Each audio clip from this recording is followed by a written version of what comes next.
Bienvenue à tout le monde. Ça fait plaisir de vous retrouver ce dimanche ou au moment que vous retrouvez ce culte. Mais vraiment, on va passer un bon moment dans la louange, l'adoration de notre Dieu. Vous savez, ça fait déjà 2 semaines que, ça y est, les choses ont repris, que ce soit l'école pour nos enfants, que ce soit le travail pour certains, ou même les associations qui essayent de se retrouver pour essayer de voir comment ils vont gérer cette nouvelle année. Mais vous savez, dans tout ce qui se passe, je suis juste tellement content qu'on peut mettre à part ces différentes activités qui sont bien, mais de focaliser, de retrouver l'essentiel. Et l'essentiel, c'est notre relation avec Dieu. Alors Dieu, vous savez qu'il voulait avoir une relation intime et proche de nous. Et même quand on regarde dans la Bible, Dieu se décrit par 80 noms différents. Alors, de Genèse à Apocalypse, celui qui est le plus souvent utilisé, c'est le nom Yahweh. Dieu voulait se révéler à nous, personnellement, par ce nom Yahweh. Alors je vous invite de vraiment prendre ce moment, de chanter à un Dieu qui se révèle à nous. Alors on va chanter un premier chant qui s'appelle Yahweh et qui reprend le psaume 23. L'Éternel est mon berger. Il est mon berger. Et j'espère que vous pouvez dire il est mon berger ce matin. Je ne manquerai de rien. Mais vous savez, dans une relation avec Dieu, il y a quelque chose qui a bloqué, qui a cassé cette relation. Et ce sont nos péchés. Et dans un deuxième temps, on va chanter que c'est seulement à travers Jésus-Christ que notre péché est pris sur lui, sur la croix, et pardonné. Et donc on va chanter « Veux-tu briser le pouvoir du péché ?» Donc chantons ensemble avec nos cœurs et nos regards orientés vers lui, Yahweh, et veux-tu briser le péché du pouvoir?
Présence, tellement de joie, tellement de joie.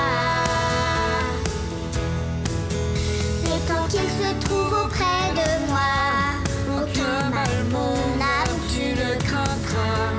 Et dans son temple, je reviendrai, je reviendrai. Si je traverse encore la vallée de l'ombre de la mort, oh mon âme, chante mon âme, puisqu'il m'aime le premier, rien ne pourra me séparer de son amour, de son amour. Oui, toujours le bonheur et la grâce m'accompagneront devant sa face, dans sa présence.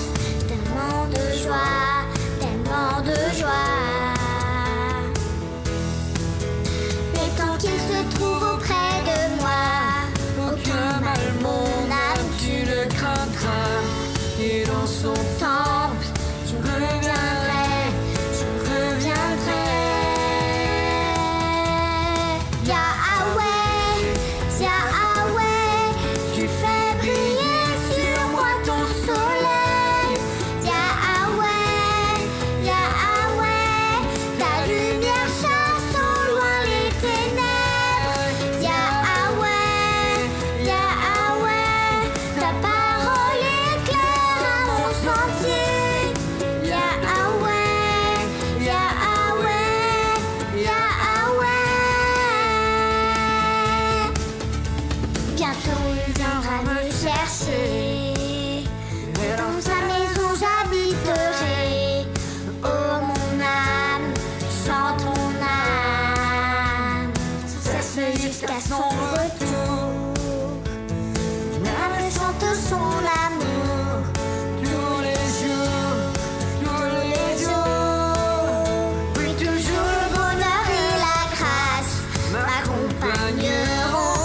sa présence. Tellement de joie, tellement de joie.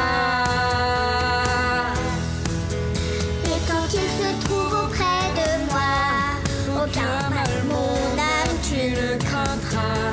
Et dans son temple, je reviendrai, je reviendrai. Yahweh, tu fais briller sur moi ton soleil. Yahweh, ta lumière chasse au loin les ténèbres. Yahweh, ta parole éclaire à mon sentier. Yahweh.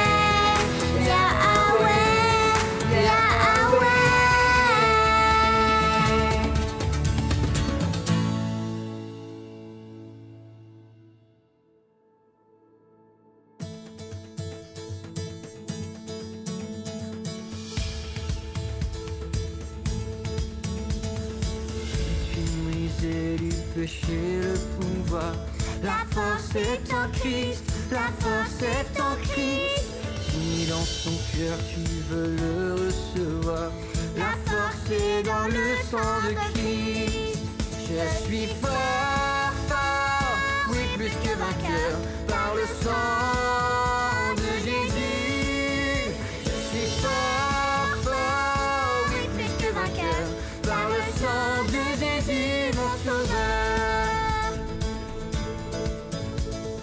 Veux-tu braver la mort et l'enfer?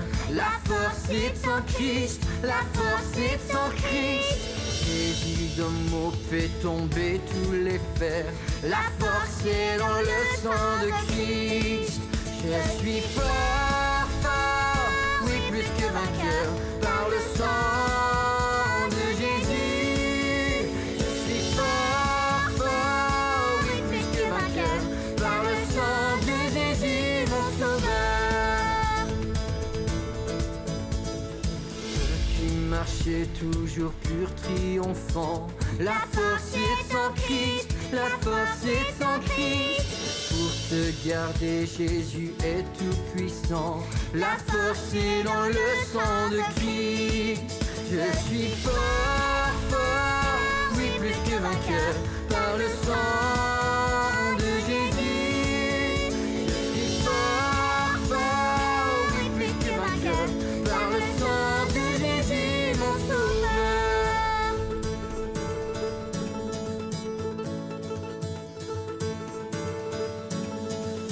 Depuis du ciel t'approcher chaque jour. La force est en Christ, la force est en Christ. Avec Jésus demeurer pour toujours. La force est dans le sang de Christ. Je suis fort, fort, oui plus que vainqueur, par le sang de Jésus. Je suis fort, fort, oui plus que vainqueur, par le sang de Jésus, mon sauveur.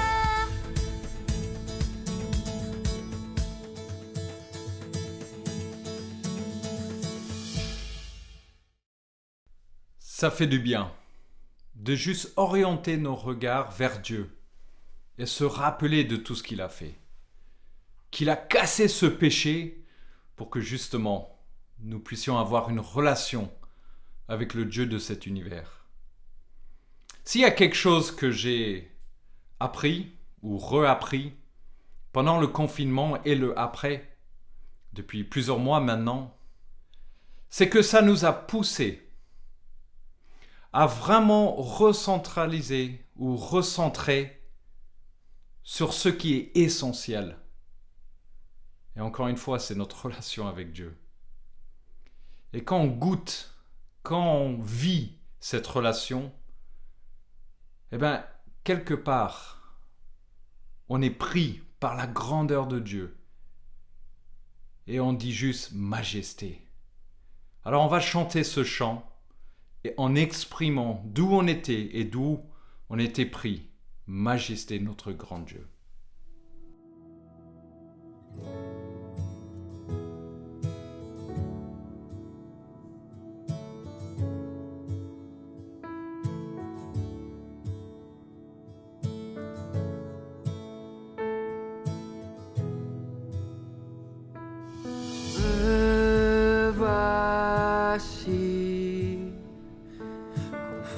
Confondu par ta majesté,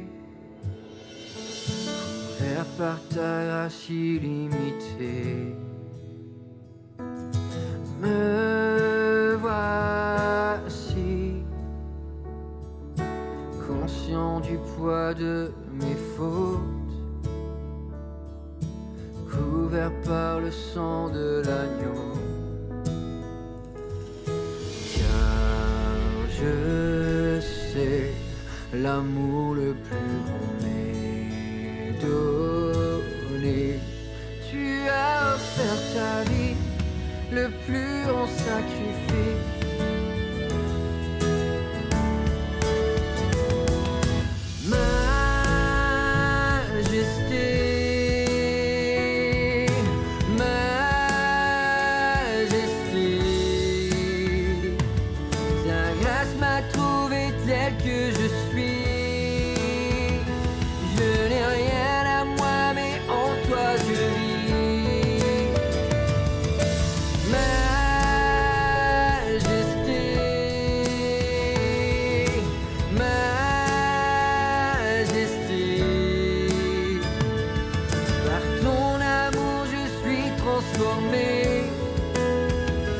En présence de ta majesté,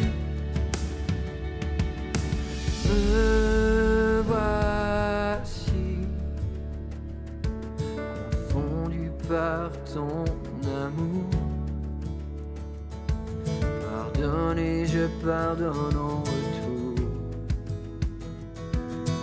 Me voici, d'être ton plaisir, sanctifié par le feu de ta gloire. Je sais l'amour le plus grand m'est donné. Tu as offert ta vie, le plus grand sacrifice.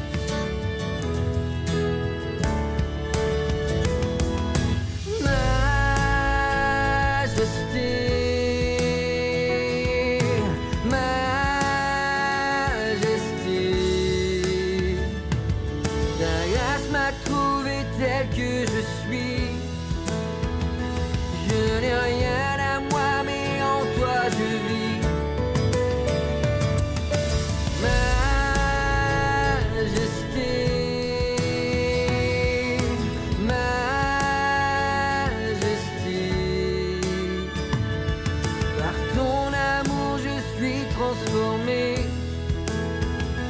en présence de ta majesté, majesté, majesté. Ta grâce m'a trouvé tel que je suis. Je n'ai rien à moi, mais en toi je vis.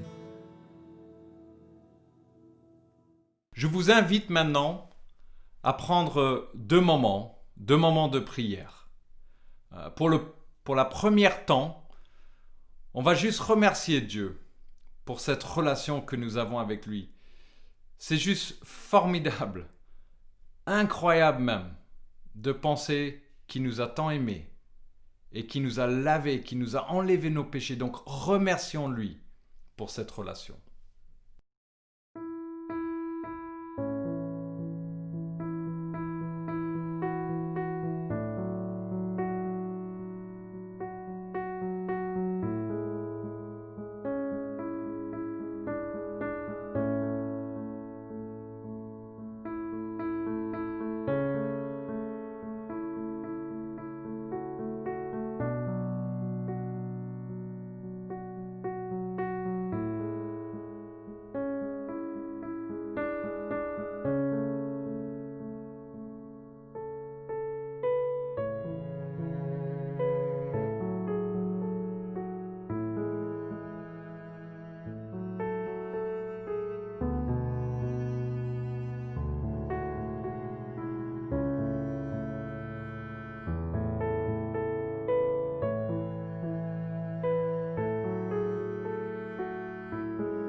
Pour ce deuxième temps de prière, je vous invite à donc prier pour nos églises respectives. Que vraiment avec ce changement pour prier pour les responsables, mais aussi prier pour l'un et l'autre. Vous savez, on a une relation avec Dieu, mais on a aussi une relation avec les uns et les autres. Et peut-être Dieu va mettre à votre esprit quelqu'un que vous pourrez appeler ou envoyer un texto, parce que l'Église aussi, c'est l'un et l'autre, et c'est de prendre soin. Donc prions pour les membres et les responsables de nos églises respectives.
Aujourd'hui, nous continuons notre série sur l'Église en Matthieu chapitre 18. Et c'est un chapitre unique parce que c'est le seul chapitre de tous les évangiles où Jésus va décrire la vie pratique de l'Église.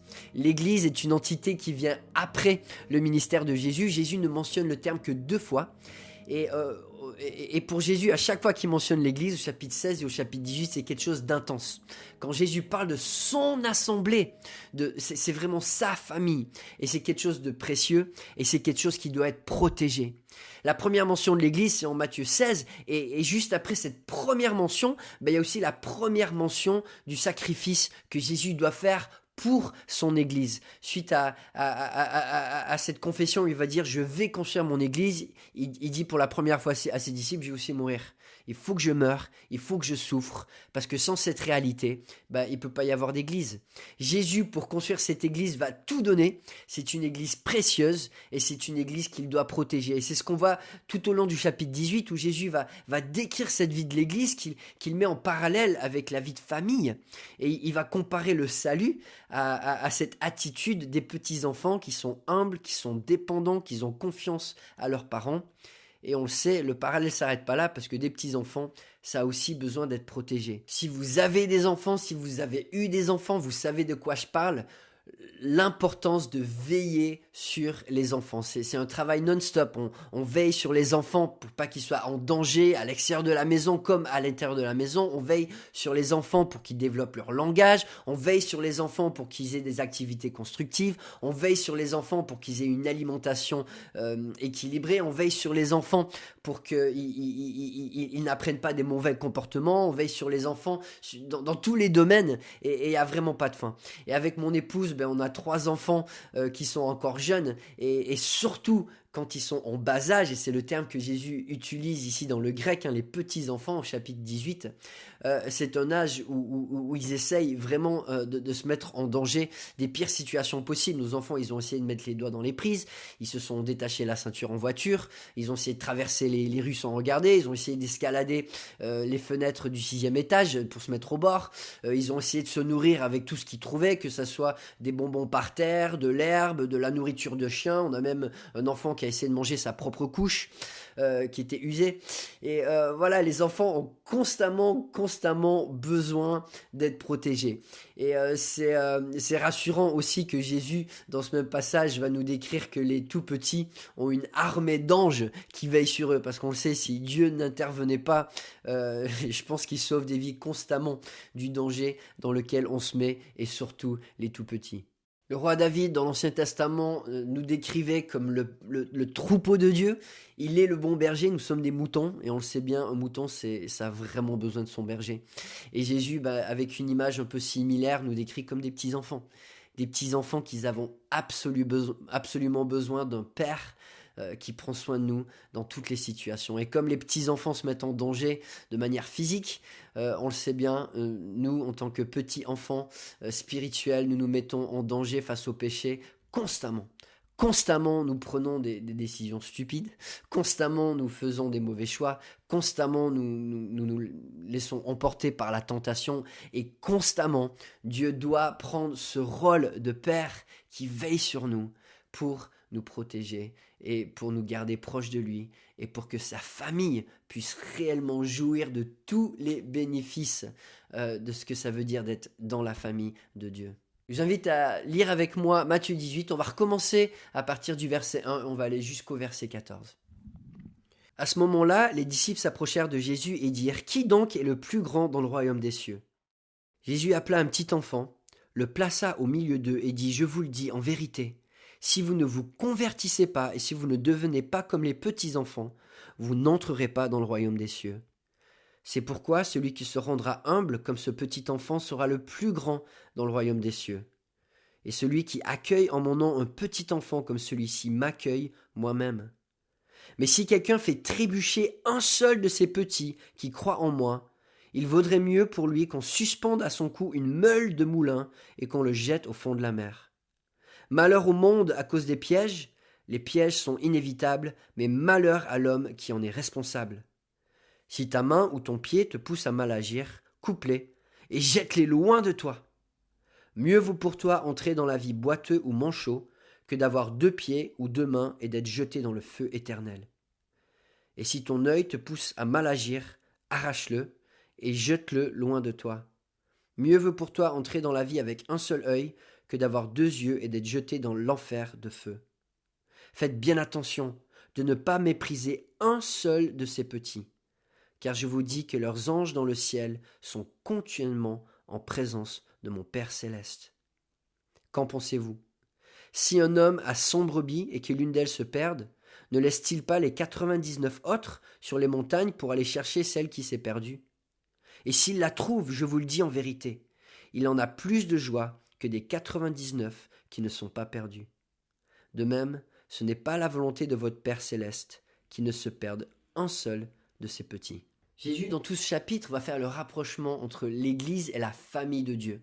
Pour rentrer dans l'Église, il faut rentrer dans la famille de Dieu, comme des petits-enfants qui acceptent que Dieu remplisse son rôle de père sans vouloir prendre sa place. Et Dieu prend plaisir dans son rôle de père en déversant un amour sans mesure pour ses enfants et aussi en déversant une énergie incroyable pour protéger sa famille et pour veiller sur ses enfants. Et le rôle du père, c'est de veiller sur ses enfants. Et quand nous aussi, nous veillons les uns sur les autres, nous accomplissons l'œuvre même du Père Céleste. C'est ce qu'on voit à partir du verset 5. Et celui qui accueille en mon nom un petit enfant comme celui-ci, m'accueille moi-même. Ici, Jésus fait un double enseignement. Il parle des petits-enfants physiques comme des petits-enfants qui sont les croyants, comme il l'a décrit. Il va parler des 2 réalités en même temps dans ce passage, avec des implications pour les 2. Et Jésus va parler de cette action de recevoir. Et là, le terme pourrait être traduit par un empressement à vouloir accueillir. Et c'est un terme qui était utilisé pour les hôtes qui avaient des invités d'honneur et qui avaient ce zèle, cet empressement pour honorer et pour montrer autant de gentillesse possible à leurs invités. Et c'est l'attitude que Jésus se revêt en tant que Père. Il nous accueille, il nous reçoit généreusement, il nous partage tous ses biens, il prend l'initiative pour aller vers nous et il le fait comme un Père qui le fait envers ses enfants sans attente en retour. Dieu constamment a les regards du Père tournés vers nous pour bénir ses enfants, veiller sur ses enfants et en sachant que si il reçoit vraiment très peu de reconnaissance de notre part pour la magnitude d'investissement qu'il donne à notre égard. Servir des petits-enfants, on le sait, c'est plutôt ingrat. C'est aussi pour ça que c'est difficile d'aller vers les petits-enfants. On sait qu'ils ne nous comprennent pas toujours, on sait qu'ils ne reconnaissent pas tout l'investissement qu'on peut faire pour eux. Comme ils ont besoin de tout, souvent ils vont prendre des choses comme acquis, ils vont pas forcément exprimer de la reconnaissance. Et c'est un ministère, l'amour pour les petits-enfants, le service pour les petits-enfants, servir ses enfants quand on est parent, qui est difficile, qui est de longue haleine, qui est constant et qui est ingrat. Je pense que les mamans seront d'accord avec moi. La petite enfance, c'est une période qui souvent est exigeante, fatigante et dans laquelle on ne voit pas encore les résultats. Mon épouse aime bien décrire son éducation en disant « Mes parents, ils ont pris 18 ans pour faire de moi un être humain tolérable et puis après, je suis parti. » Et c'est vrai que voilà, quand on s'investit dans les petits-enfants, on ne voit pas les résultats immédiatement. C'est un travail de longue haleine et c'est un travail qui demande beaucoup d'efforts. Et Jésus fait le parallèle avec l'Église. Les croyants, on est des petits-enfants. Le travail de veiller sur un petit enfant est difficile et c'est exactement ce que Dieu le Père fait à notre égard. Et notre éducation spirituelle, on le sait, elle est jamais finie. Et quand on y pense, tous les jours, Dieu veille sur nous au travers de l'œuvre de son Saint-Esprit, par notre conscience, pour nous inciter à faire les bons choix.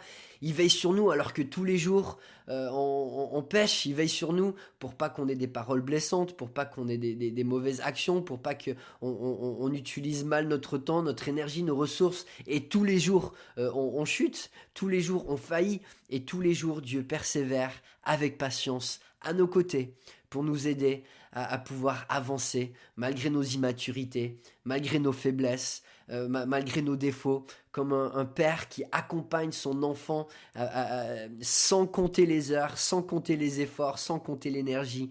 Dieu le Père est avec nous d'une manière qu'on ne peut pas mesurer.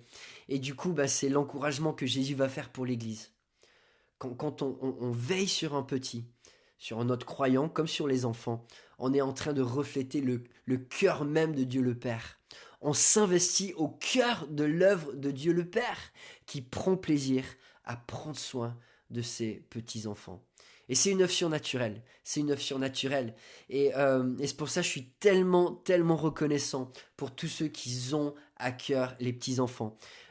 Que ça soit physiquement les petits-enfants en âge, que ça soit les mamans qui soient dévouées, les papas qui prennent du temps, que ça soit tous les responsables du Biblic Club et des groupes d'école du dimanche dans les églises. J'ai tellement de respect pour l'amour que les responsables peuvent avoir pour les enfants et j'en suis tellement reconnaissant dans notre propre église. C'est un travail surnaturel parce que souvent c'est un travail ingrat, c'est un travail qui demande beaucoup d'efforts, qui n'est pas toujours facile, mais ça reflète tellement le cœur de Dieu, un cœur de père qui est prêt à se donner pour ses enfants. Et dans un sens plus large, nous sommes tous des petits-enfants. On est tous avec nos faiblesses, prompts à chuter, prompts à pécher, et nous avons tous besoin que des gens veillent sur nous pour notre bonne santé. Et ça ne veut pas dire de faire la police. Dans le passage, Jésus va vraiment parler de cette ambiance familiale. Si ton frère pêche contre toi, va le reprendre seul à seul. Pour le bon équilibre de la famille, nous avons besoin de veiller les uns sur les autres. C'est le cœur du Père et c'est ce qu'il souhaite pour son Église. Veiller sur la famille de Dieu, c'est partager le cœur même de Dieu le Père. Et c'est aussi vivre une vie exemplaire. C'est ce que Jésus nous partage au verset 6. Mais si quelqu'un fait trébucher un seul de ces petits qui croient en moi, il vaudrait mieux pour lui qu'on suspende à son cou une meule de moulin et qu'on le jette au fond de la mer. » Ici, Jésus met en garde de ne pas faire tomber, de ne pas faire trébucher les petits-enfants. Et c'est une vérité qui s'applique autant en ce qui concerne les petits-enfants physiques que les chrétiens. Le terme ici en grec utilisé, c'est le terme scandalisé, qui a donné le même mot français. Et ce que Jésus fait référence, c'est de ne pas être une occasion de chute, de ne pas faire tomber, de ne pas causer quelqu'un à entrer dans le péché. Jésus va employer un langage extrêmement graphique, c'est violent, l'impensable de pousser un petit enfant pour le faire tomber. Quelque chose qu'on ne peut pas s'imaginer, mais c'est exactement ce que nous faisons ou ce que les gens font quand ils occasionnent la chute spirituelle de quelqu'un. Quand par leur manière de vie, par leurs paroles, par leur enseignement, par leur témoignage, encouragent à mettre le péché en pratique. Nos paroles et nos actions ont des conséquences autour de nous. Et c'est pour ça que la Bible met en garde que dans l'Église, notamment, il n'y a que peu d'enseignants. Parce qu'il y a une responsabilité supérieure quand on est enseignant de ne pas être une occasion de chute, de ne pas encourager au péché. Et malheureusement, souvent, il y a des prédicateurs qui pensent prêcher la parole, mais qui prêchent du légalisme, ce qui encourage du péché. Ça peut être de l'orgueil, ça peut être le jugement des autres, ça peut être d'autres pratiques pécheresses. Il y a d'autres enseignants qui vont prêcher un certain laxisme au nom de la liberté chrétienne, qui vont encore une fois encourager certains à adopter des comportements qui finalement vont les mener vers le péché. Il y a d'autres enseignants qui vont remettre en cause des vérités de la Bible, qui vont faire douter aux gens de la Bible, douter aux gens du caractère de Dieu, de l'Église locale, et finalement qui vont, par leur enseignement, causer certaines personnes à chuter. Et dans notre enseignement, dans nos paroles, que ce soit à des enfants ou que ce soit à ceux autour de nous, si nous ne faisons pas attention à ce que nous encourageons, aux valeurs que nous partageons, nous pouvons mettre des gens sur la voie du péché sans même s'en apercevoir. Et Jésus nous met en garde. Les petits-enfants sont influençables et vulnérables. Et c'est pour cela que Dieu nous met en garde de faire attention à notre exemple, à ce que nous disons, à ce que nous faisons. C'est le cas pour les petits-enfants dans nos familles, comme c'est le cas dans l'Église. Il y a des gens dans tout le spectre de maturité de la marche en Christ, et nos paroles peuvent influencer en bien ou en mal et causer certaines personnes à pécher. Et Jésus va nous mettre en garde parce que le cœur du Père, c'est de protéger sa famille, et c'est ce à quoi nous sommes tous appelés. Et c'est pas que Dieu ne veut pas qu'on ouvre notre bouche, parce que c'est sûr que dès qu'on ouvre notre bouche, il y a des imperfections, il y a des immaturités, il y a des maladresses, et forcément on va dire des choses de trop, ou on va dire des choses qui vont être aussi péchées. Mais ça doit être accompagné, comme Jésus le dit, avec cette attitude de l'enfant qui est humble, qui est dépendant et qui est prêt à apprendre.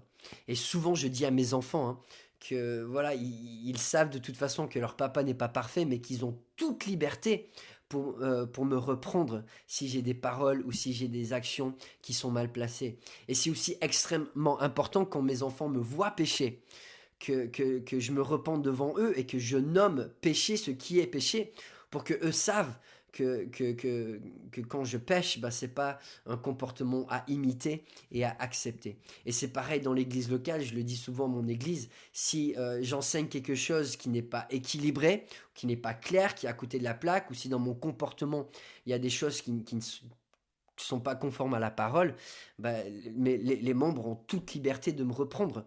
Parce que voilà, on est dans la même famille et on veut grandir, et on doit avoir cette attitude où on est prêt à se remettre en cause. Et puis c'est une sécurité, c'est chouette de savoir qu'il y a des gens qui veillent sur moi, qui veillent sur mon comportement, qui veillent sur mes paroles, et qui me protègent de justement tomber dans des excès où finalement ça pourrait aller de pire en pire. Et la réalité, c'est que quand on arrête d'appeler le péché, ce que c'est vraiment, c'est l'équivalent d'aller dans la rue pour aller bousculer et faire du mal au tout petit. Jésus est intense dans ses paroles, mais une fois que le péché entre dans la famille et que le péché n'est pas appelé péché et qu'on laisse ce péché grandir, on laisse ce péché prendre racine, ce péché est destructeur, et le péché aime détruire des familles entières. Mon épouse a un oncle qui est missionnaire et qui a 7 enfants. Et malheureusement, il y a quelques années, l'aîné des 7 a fait une rébellion contre Dieu. Elle a changé sa façon de vivre dans la drogue, l'immoralité, avec une haine contre Dieu et avec un désir aussi d'attirer ses plus jeunes frères et plus jeunes sœurs à se rebeller contre Dieu. Et ça a été dévastateur pour toute la famille. Nous avons une influence, peu importe notre âge. Il y a des gens plus matures, moins matures que nous. Je dis souvent à mon fils Timothée qui a 6 ans que ma fille Clarisse de 3 ans le regarde constamment. Et elle apprend de lui constamment. Et l'exemple que lui donne est un exemple qu'elle va suivre. Et peu importe notre âge, notre comportement va être une source d'inspiration, on va être une occasion de chute. Et nous devons faire très très attention. Parce que soit nous construisons la famille de Dieu, soit nous la détruisons. Et nous devons faire attention. Et inciter au péché est tellement grave. Jésus dit, vaut mieux attacher une meule de moulin, se jeter dans l'eau. Et là, on parle d'une meule de moulin, c'était une pierre qui pouvait peser des centaines de kilos. C'était un supplice, une exécution que les Romains faisaient et qui était haï des Juifs parce que c'était une mort déshonorable, on ne pouvait pas enterrer le corps. Et Jésus dit, mais c'est mieux de subir une mort comme ça que de faire entrer le péché dans la famille de Dieu avec la destruction que ce péché peut apporter. Nous devons veiller les uns sur les autres et ça passe par notre exemple, de ne pas avoir un style de vie, de ne pas accepter le péché de manière récurrente, de manière à ce que les gens, en regardant notre vie, nous disent ben voilà, cette personne accepte le péché, donc du coup, ben moi aussi, je peux l'accepter. Dans la même lignée, veiller sur la famille de Dieu, c'est veiller à notre exemple envers les autres, mais c'est aussi veiller sur nous-mêmes, veiller sur notre propre santé spirituelle et faire en sorte que nous luttons contre le péché. Nous sommes tous pécheurs, nous sommes tous en cheminement, nous avons tous des luttes. Et notre appel en tant que chrétiens dans la famille de Dieu, c'est de ne jamais baisser les bras, de combattre. Malheur au monde à cause des pièges. Les pièges sont inévitables, mais malheur à l'homme qui en est responsable. Si ta main ou ton pied te pousse à mal agir, coupe-les et jette-les loin de toi. Mieux vaut pour toi entrer dans la vie boiteux et manchot que d'avoir 2 pieds ou 2 mains et d'être jeté dans le feu éternel. Et si ton œil te pousse à mal agir, arrache-le et jette-le loin de toi. Mieux vaut pour toi entrer dans la vie avec un seul œil que d'avoir 2 yeux et d'être jeté dans l'enfer de feu. Alors ici, Jésus ne parle pas d'automutilation, c'est un langage imagé pour nous rappeler la destruction du péché et que face à cette destruction, le salaire du péché, c'est la mort. Nous devons aussi avoir une lutte qui est à l'échelle de la grandeur de notre ennemi, une lutte qui est acharnée, une lutte qui est complète, une lutte qui demande des sacrifices, une lutte dans laquelle nous sommes engagés. Le péché est destructeur, le péché détruit et nous devons le combattre avec toute notre énergie. Le pire ennemi des petits enfants, c'est le péché. C'est valable dans l'église comme c'est valable dans nos familles. Et on le sait combien de fois on voit des jeunes qui abandonnent la foi en disant j'ai vu trop d'hypocrisie. Et c'est pas que le péché n'est pas présent, mais quand des jeunes voient des adultes ou des personnes plus âgées dire voilà, moi j'ai ces convictions-là, mais qu'au quotidien ça se voit pas, et on voit pas la lutte contre le péché, que finalement le péché accepté, on dit voilà, c'est qui je suis et il faut l'accepter, sans avoir cette lutte, cet acharnement en disant non, ça c'est pas conforme à la famille de Christ et on va pas aller dans cette direction. Les gens vont se rebeller. Et combien de fois les jeunes se rebellent parce qu'ils ont vu des modèles du christianisme qui n'étaient pas conformes aux Écritures et que finalement se sont dit j'ai pas envie de ça. Le péché sera toujours présent dans l'Église, mais une fois qu'on arrête de lutter, ça devient de l'hypocrisie. Quand on commence à accepter le péché en disant voilà, je dis une chose mais je fais une autre chose, là c'est un message de confusion, c'est une occasion de chute. Et ça crée des scandales, ça crée la destruction de la famille de Dieu. Et Jésus est clair, pour protéger la famille de Dieu, nous devons tous prendre nos responsabilités. Nous devons tous faire face, on a tous des péchés différents, à des échelles différentes, et chacun de nous devons veiller sur notre état spirituel pour combattre de manière radicale, complète nos péchés, pour pas laisser le péché prendre le dessus dans nos vies. Et ce combat du péché, Jésus va dire peut-être c'est ta main qui te cause de péché, peut-être c'est ton œil, peut-être c'est ton pied. On a tous des tentations différentes, mais Dieu nous encourage d'apprendre à connaître nos points faibles et de prendre des mesures, des fois qui peuvent être radicales, pour ne pas tomber et d'aller de pire en pire sous l'emprise du péché. Pour certains, la lutte contre le péché, ben, ça va être changer son environnement. Ça va être changer des relations, changer des amitiés, ça va être changer des habitudes, ça peut être d'arrêter de fréquenter certains endroits, ça peut être d'enlever la télévision de la maison. Je connais certaines personnes qui se sont désabonnées des réseaux sociaux parce que c'était une emprise sur eux. Il y en a d'autres qui se sont coupés carrément d'internet parce que c'était une source de tentation. Et chacun de nous devons apprendre quelles sont dans notre environnement ces tentations qu'on doit éviter pour pouvoir avancer. Si nous ne sommes pas prêts à faire des sacrifices, nous n'allons pas gagner dans cette lutte contre le péché. Pour certains, combattre le péché va demander des changements radicaux sur le travail, sur l'emploi du temps, sur le mode de vie, sur le style de vie, un changement radical de toutes les habitudes. Pour certains encore, la lutte contre le péché va exiger une redevabilité. Et il y a des péchés, d'autant plus les péchés privés qui sont plus dans le cœur et pas forcément visibles pour ceux autour de nous. S'il n'y a pas une redevabilité ouverte, une honnêteté, une ouverture, des fois on n'arrive pas à s'en sortir et Jésus va employer ces termes qui sont vraiment radicaux, de se couper un bras, couper une langue, couper une jambe, arracher les yeux, et c'est tout simplement de dire voilà, le péché c'est un ennemi terrible. Et pour lutter contre cet ennemi terrible, il faut des moyens qui soient adaptés. Parce que le salaire du péché, c'est la mort. Et si le péché prend le dessus, Jésus ne parle pas de la perte du salut, mais quelqu'un qui manifestement est sous l'emprise du péché, sans lutte et sans victoire, c'est quelqu'un qui va aller en enfer. Et Jésus emploie ces termes.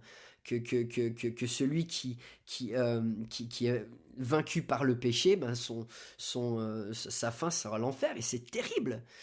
Jésus nous met en garde, nous devons veiller sur le péché est terrible, le péché est destructeur, le péché veut tout détruire, et la famille de Dieu est tellement précieuse, il faut la protéger. Il faut la protéger de nos péchés qui lui font du mal. Et finalement, veiller sur la famille de Dieu, c'est aussi prendre soin les uns des autres.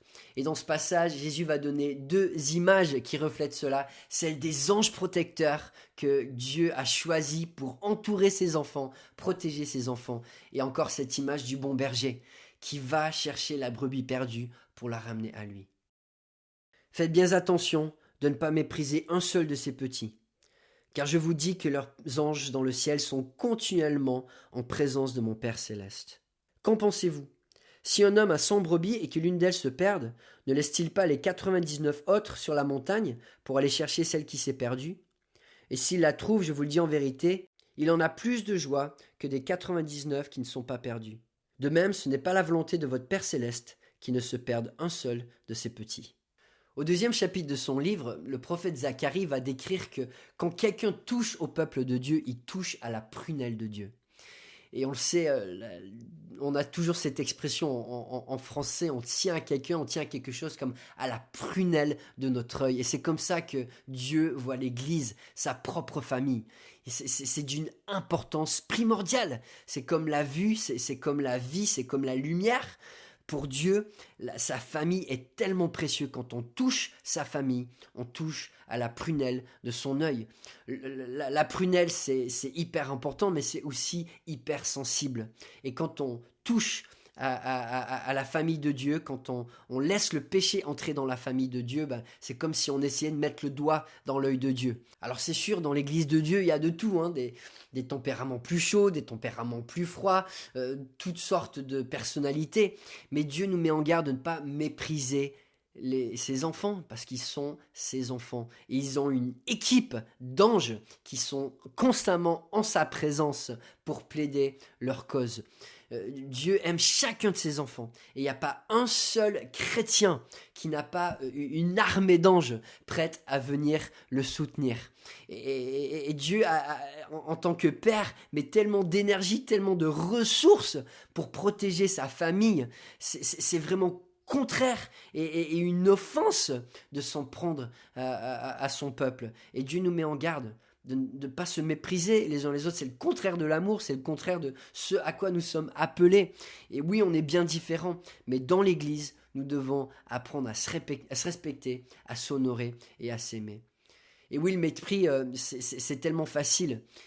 On peut le développer en un seul instant, en un seul regard, parce que la personne est différente, parce qu'elle a une apparence différente, parce qu'elle a un arrière-plan différent, parce qu'elle a des luttes différentes. Et on est tellement rapide à juger ceux qui sont différents. Mais Dieu nous met en garde. À ses yeux, ses enfants sont ses enfants.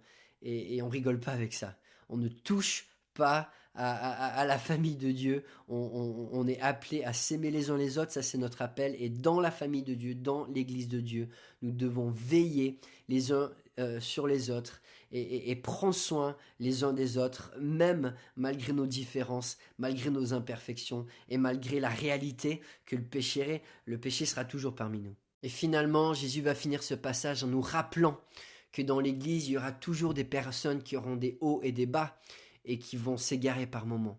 Mais que malgré cela, le cœur du Père ne va jamais les abandonner, va toujours prendre l'initiative pour aller vers les brebis perdues et pour les ramener vers lui. C'est le cœur que Dieu souhaite que nous puissions développer, veiller les uns sur les autres pour ramener à lui les brebis perdues et ne pas se laisser emporter, ne pas voir nos frères et nos sœurs se laisser emporter par le péché sans rien dire, sans rien faire.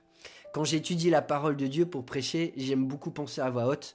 Mon épouse souvent connaît toutes mes illustrations et tous mes points avant mes messages parce que j'aime partager avec elle. Puis avec les enfants aussi, j'aime beaucoup partager les vérités que je développe, que je découvre, que je redécouvre. Et puis cette semaine, on a beaucoup parlé avec les enfants de l'amour de Dieu le Père qui est si fidèle et si grand envers ses petits-enfants. Et c'était rigolo parce que j'ai discuté avec les enfants et à un moment, Clarisse a fait qu'un grand sourire. Elle a dit « Moi, j'ai 2 papas ». Et je lui ai répondu « Ouais, t'as 2 papas, mais il y en a un qui est bien meilleur que l'autre. Ton papa Céleste, lui, il t'aime avec un amour tellement plus grand. » Et puis elle me répond « Oui, et Dieu, il m'aime et il continue à m'aimer même quand je pêche. » Et c'était quelque chose qu'on avait discuté il y a des mois de ça déjà, mais j'ai trouvé ça tellement touchant que c'est ce qu'elle avait retenu. Et c'est vrai que déjà à 3 ans, elle sait qu'elle commet des péchés, qu'elle peut avoir du mal pour écouter ses parents, pour respecter, pour ne pas faire du mal à son frère ou sa sœur.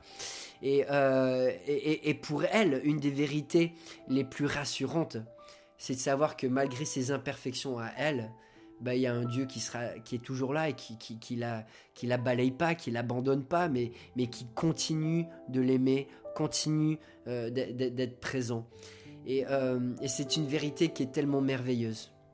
Nous avons un Dieu qui, comme un père, nous aime avec patience, nous aime avec tendresse, nous aime avec persévérance, nous aime avec un amour immesurable, nous aime en faisant des sacrifices, nous aime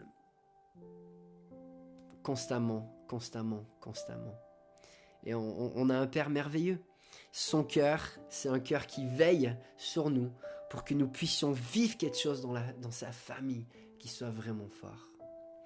Et c'est vrai que dans toute famille, il y a une ADN. Dans toute famille, on développe une culture, on développe une manière de faire les choses. Et Dieu a choisi que pour sa famille, notre ADN, ça soit celle d'une famille unie, celle d'une famille remplie d'amour, celle d'une famille joyeuse, celle d'une famille sainte. C'est l'ADN qu'il a choisi pour cette famille, c'est ce à quoi il nous appelle, à veiller. Et c'est vrai, nous vivons dans un monde qui constamment attaque les valeurs que Dieu a choisies pour sa famille.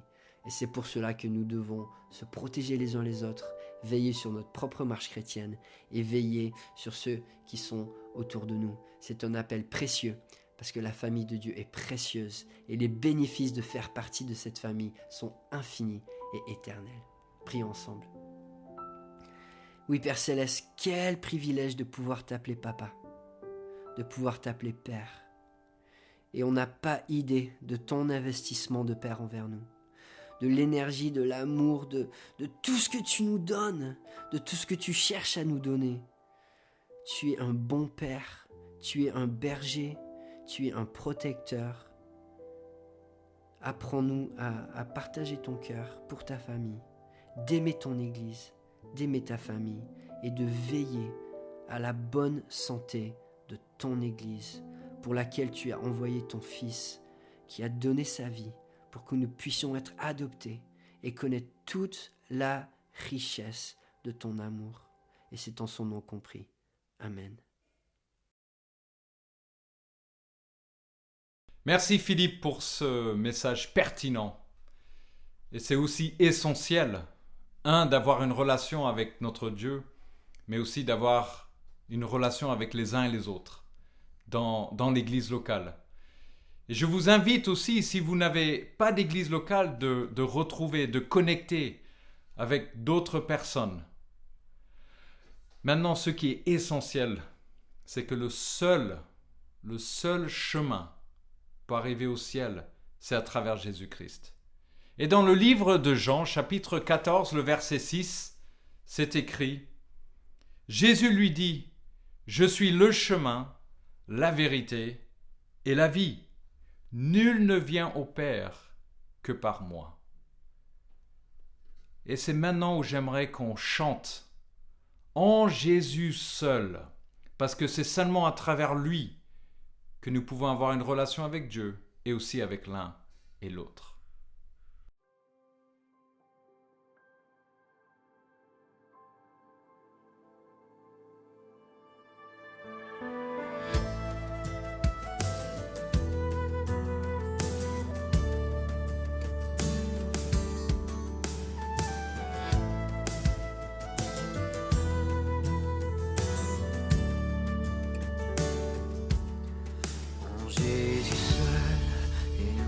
Espoir, lui ma lumière, ma force, mon chant, pierre angulaire, solide rempart, même quand l'orage devient violent. Oh quel amour, oh quelle paix, les luttes cessent, la peur se tait, mon réconfort, mon plus grand bien, dans l'amour du Christ, je me tiens.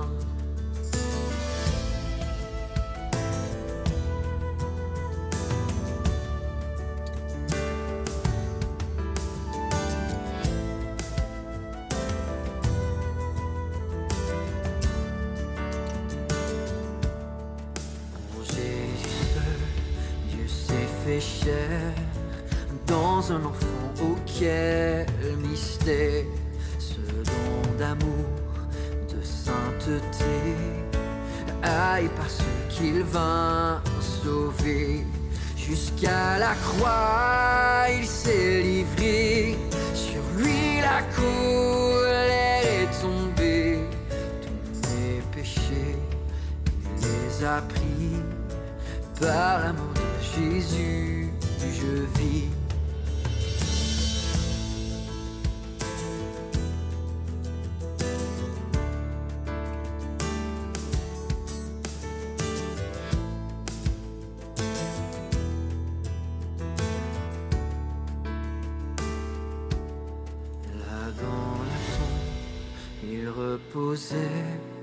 Lumière vaincue par les ténèbres. Quel jour glorieux, il apparaît, d'entre les morts il se relève. Et sur ma vie elle passe sa victoire, le péché perd tout son pouvoir. Il est à moi, je suis à lui, acheté par le sang de Christ.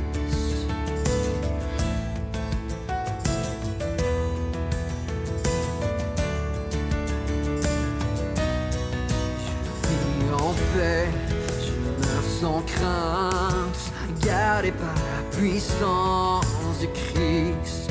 Du premier cri au dernier souffle, Jésus est maître de ma vie. Les plans des hommes ou du malin ne peuvent m'arracher de sa main. Et qu'il revienne Par la force du cri, je tiendrai. Et qu'il revienne, on me rappelle. Par la force du cri, je tiendrai.